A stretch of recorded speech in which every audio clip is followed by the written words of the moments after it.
お寿司屋さんに行きましょう。二人の会話をまずは聞いてみてください。ここは人気の回転寿司です。いいですね。行ってみたいです。寿司がたくさんありますね。あそこにマグロの寿司があります。タブレットでも注文できます。マグロの寿司を取りましょう。マイクさん、日本へようこそ。乾杯。どれも美味しそうですね。いただきます。何から食べましょう。私はサーモンが好きです。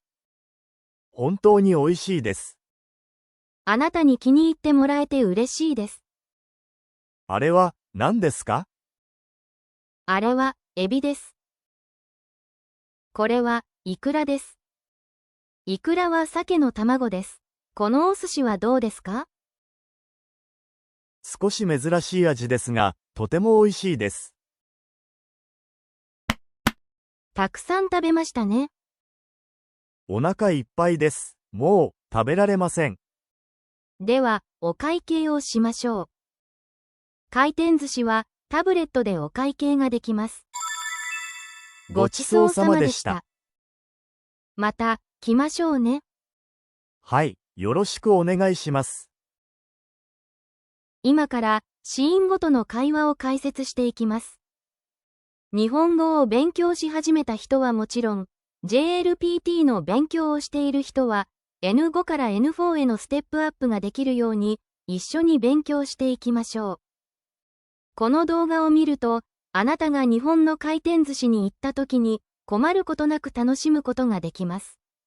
では、お寿司屋さんの旅へ出かけましょう。お寿司屋さんに行きましょう。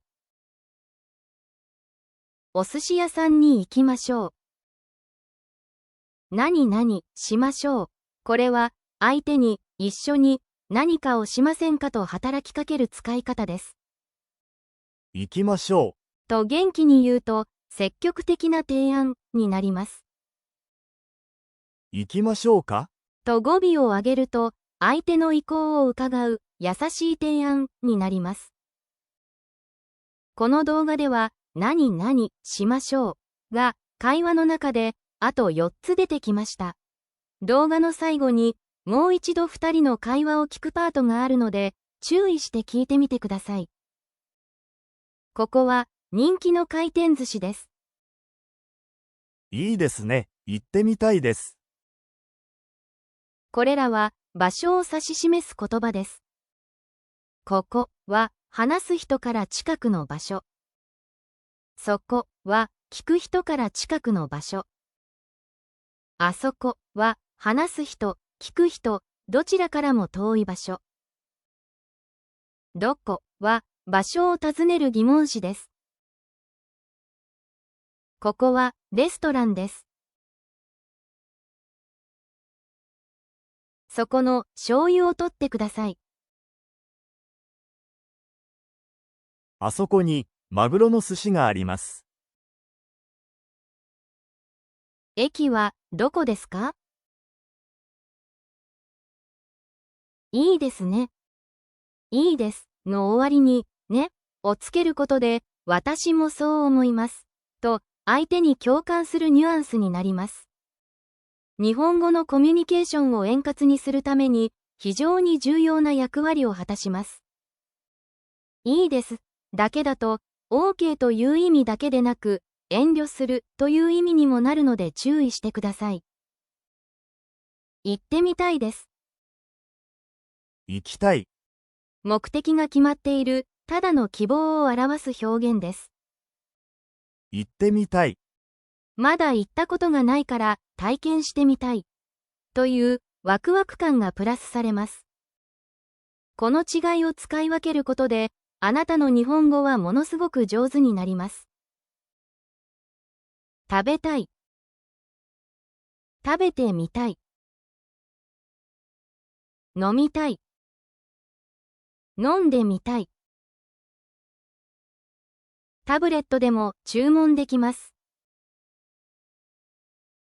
日本の回転寿司には大きく分けて2つの食べ方があります。レーンから取る。目の前を回っているお皿を自由に取ります。タブレットで注文する。食べたいものが回っていないときや、握りたてのお寿司が欲しいときに使います。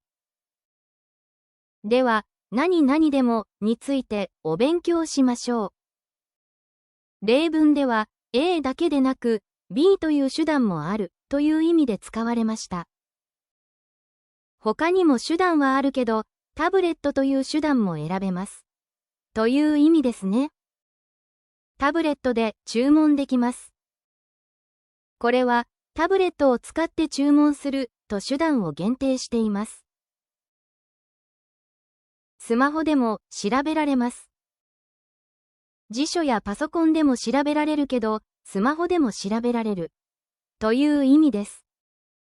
何々でものもう一つの使い方は、何か例を出して提案するときに使います。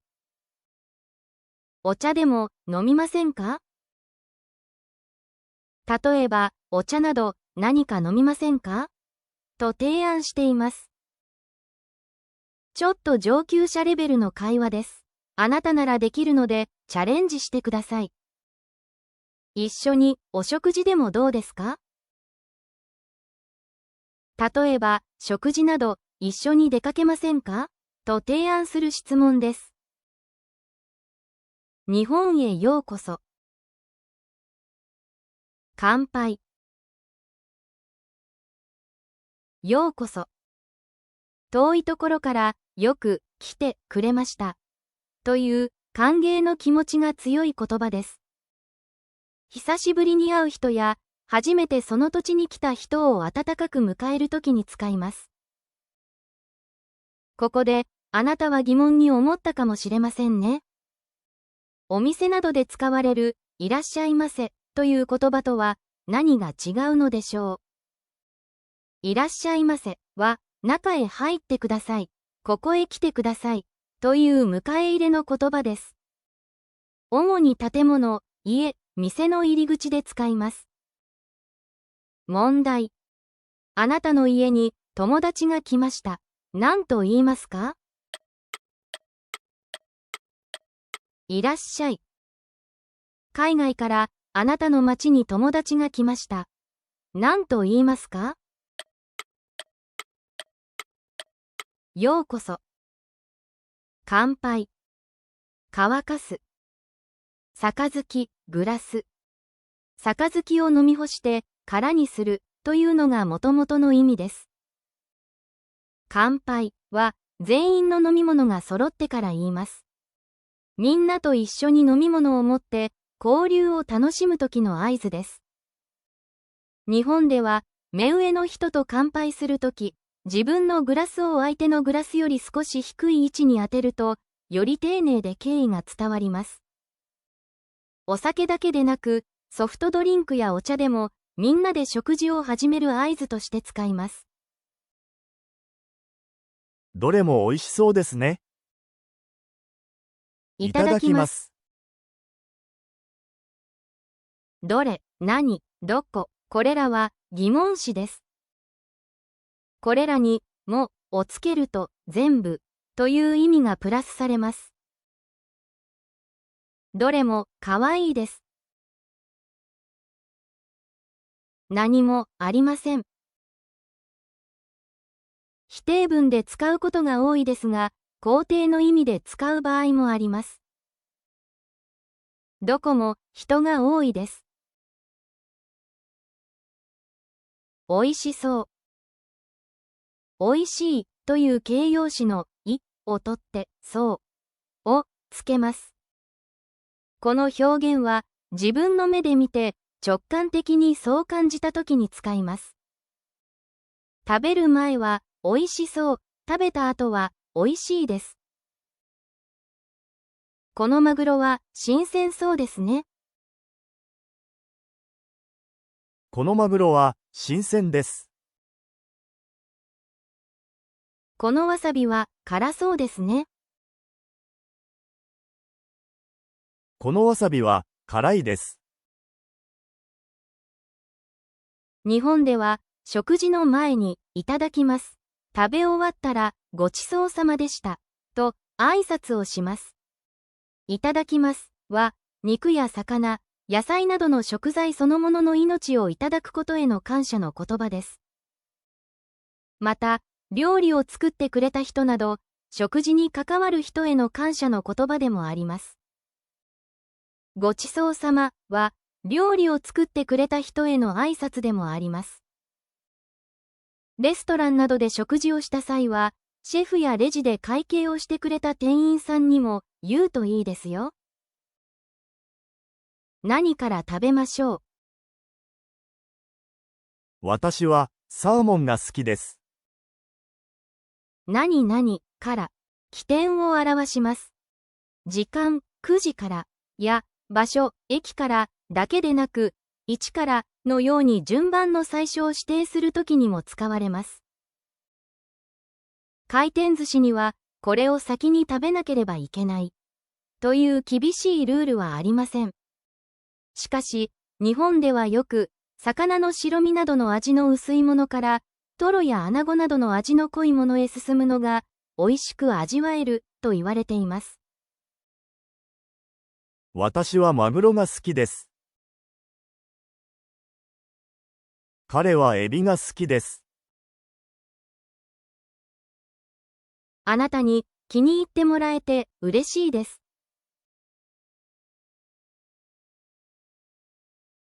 気に入るは好きになる、満足するという意味です。何々ってもらうは相手が何か行動をしたことで自分がその恩恵を受けるという日本語特有の表現です。このシーンでの表現はあなたの行動、つまりお寿司を気に入ってくれたことが私に幸せをくれましたという相手を敬い感謝する響きが含まれます。この表現を使いこなせると日本語がとても自然で優しく聞こえるようになります。あなたに喜んでもらえて幸せです。彼女に来てもらえて安心です。あれは何ですか？これはイクラです。これ、それ、あれ、どれは自分と相手からの距離で使い分けるのが基本です。これは自分のすぐ近くにあるもの。それは相手のすぐ近くにあるもの。あれは自分からも相手からも遠い場所にあるもの。どれは3つ以上の選択肢の中からどのものか聞くときに使います。これは美味しいです。このイクラの寿司は美味しいです。これとこの使い方についてお勉強しましょう。これは代名詞で主語になれます。後ろにすぐはやが来ます。これはイクラです。このは単独で使うことができません。必ず後ろに名詞が必要です。このイクラ。どっちが正解？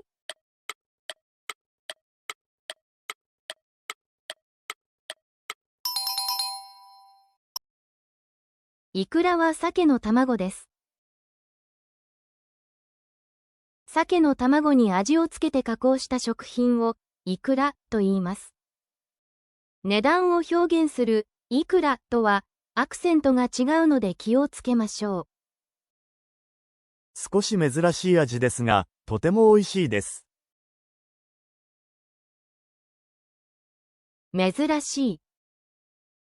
日本人は食べたことがない味に対して変な味とは言わず珍しい味というちょっとポジティブな言葉を使います。珍しいは驚いた時や否定的な意見を和らげることができる便利な言葉です。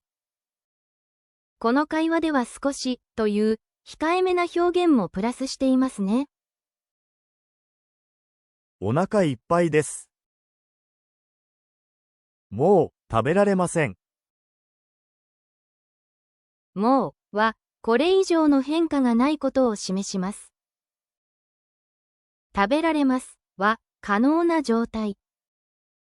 食べられませんは、可能性を否定している表現です。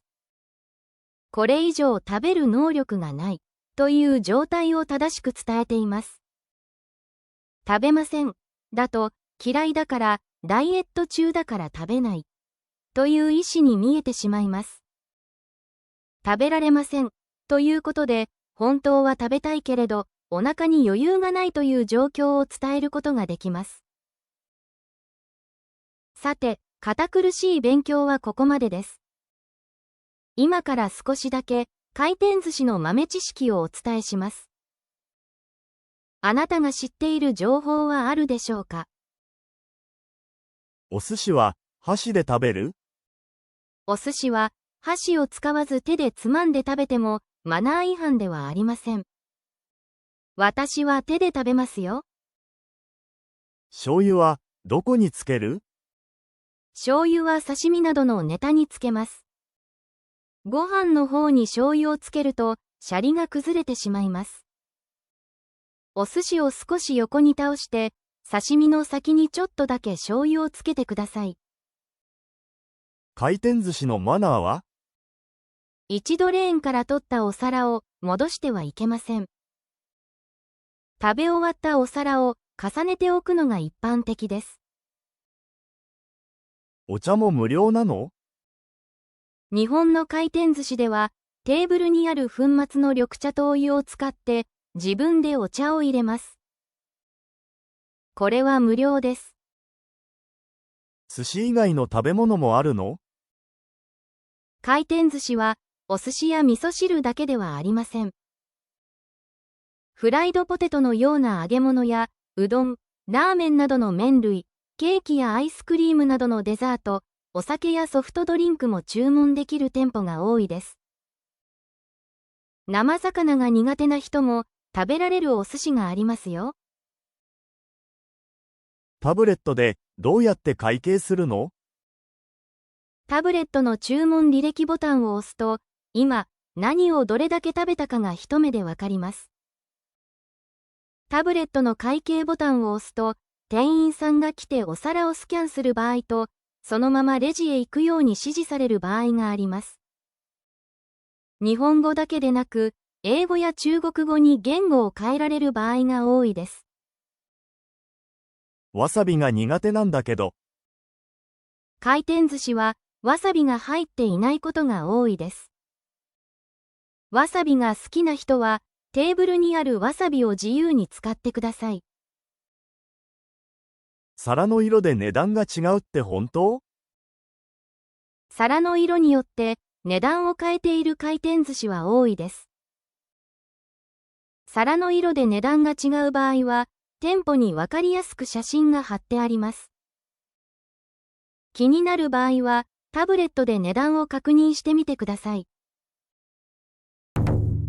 お寿司用語を学ぼう。あがり、ガリ、にぎり、巻き、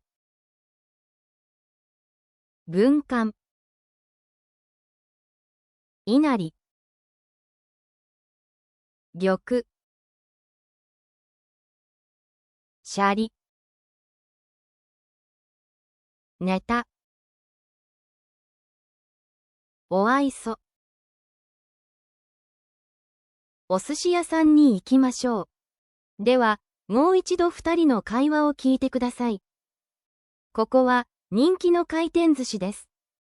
いいですね。行ってみたいです。寿司がたくさんありますね。あそこにマグロの寿司があります。タブレットでも注文できます。マグロの寿司を取りましょう。マイクさん、日本へようこそ。乾杯。どれも美味しそうですね。いただきます。何から食べましょう。私はサーモンが好きです。